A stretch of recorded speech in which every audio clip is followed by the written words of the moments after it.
pembelajaran, Ibu ingin bertanya, apakah ada yang masih ingat tentang pembelajaran kita pada pertemuan sebelumnya?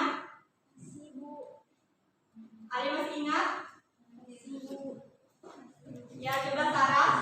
Tentang kedaulatan negara Republik Indonesia, Bu. Bagus, tepat sekali.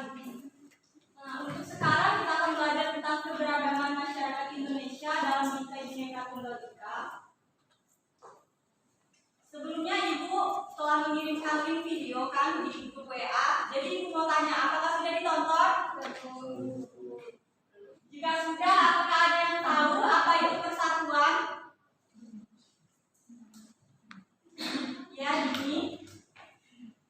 Persatuan itu adalah gabungan dari beberapa bagian yang bersatu, atau jika dikaitkan dengan bangsa Indonesia, persatuan itu adalah bersatunya seluruh keberagaman masyarakat Indonesia yang terdiri dari suku, bangsa, agama, dan budaya untuk mengikrarkan satu kesatuan yang saling selaras dan selaras. Bagus, tepat sekali ya. Jadi meskipun kita ini adalah negara dengan keberagaman suku, budaya, dan agama, tapi bukan berarti kita harus terpecah belah. Justru keberagaman itu harus kita jadikan rasa persatuan dalam diri kita. Lalu selanjutnya Ibu akan menjelaskan tentang prinsip persatuan. Dalam mewujudkan persatuan, kita ialah harus berbineka tunggal ika, rasa nasionalisme dan wawasan Nusantara. Apa sih Bhinneka Tunggal Ika? Jadi kan kalian pasti dari SD dulu sering mendengar Bhinneka Tunggal Ika. Meskipun berbeda-beda tapi tetap satu juga. Di Indonesia kan kita banyak suku, agama, budaya, ras. Nah, jadi meskipun itu kita berbeda tapi harus tetap satu. Lalu muncullah rasa nasionalisme, yaitu kita mencintai tanah air kita. Tapi meskipun kita mencintai tanah air kita, bukan berarti kita harus merasa bahwa negara kita lebih unggul dari negara lain. Selanjutnya tentang wawasan Nusantara, yaitu sebagai pemuda bangsa kita juga harus mengetahui apa sih pengetahuan bangsa-bangsa kita, seperti ideologi kita. Nah, tapi kemudian dari keberagaman itu kita bisa meningkatkan rasa integritas kita.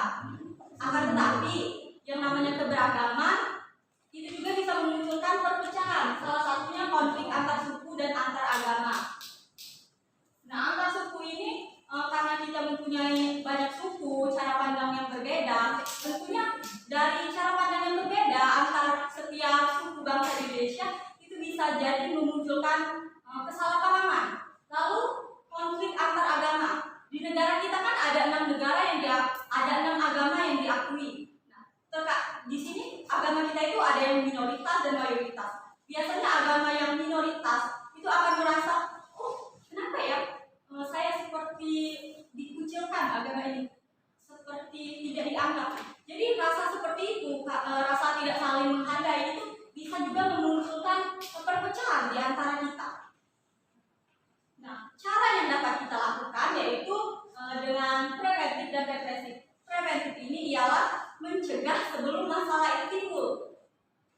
Contohnya, kita saling toleransi, bekerja sama, saling menghargai, dan untuk upaya represif yaitu kita melakukan upaya ketika masalah itu muncul.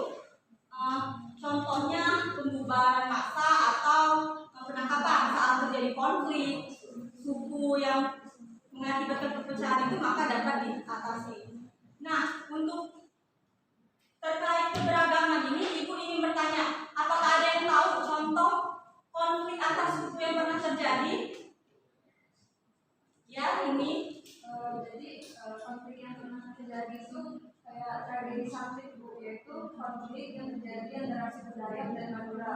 Konflik ini terjadi karena kedua suku tersebut merasa tidak puas dan terus merasa disaingi oleh Madura. Karena adanya permasalahan ekonomi ini, terjadinya perselisihan antara Madura dan suku Dayak. Ya, bagus sekali, kita beri tepuk tangan dulu untuk ini.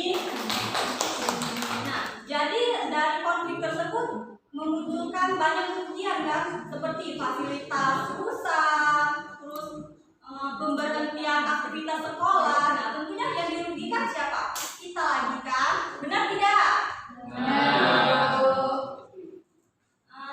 Baiklah, karena pembelajaran kita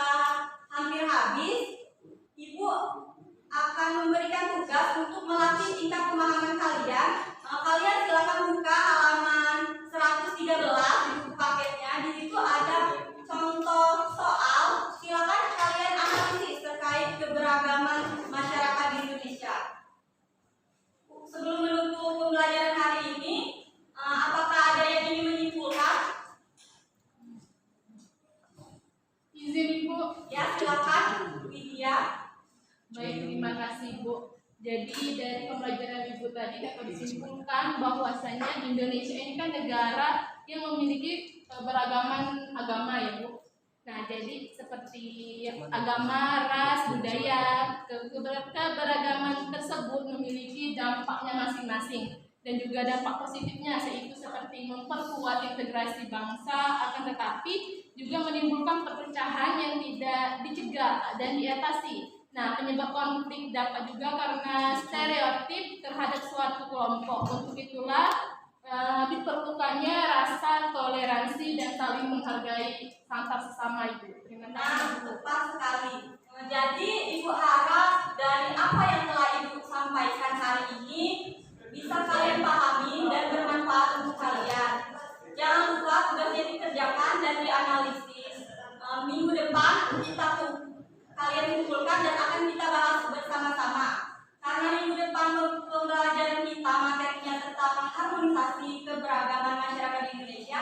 Jadi materinya tuh masih berhubungan dengan materi yang telah kita pelajari hari ini.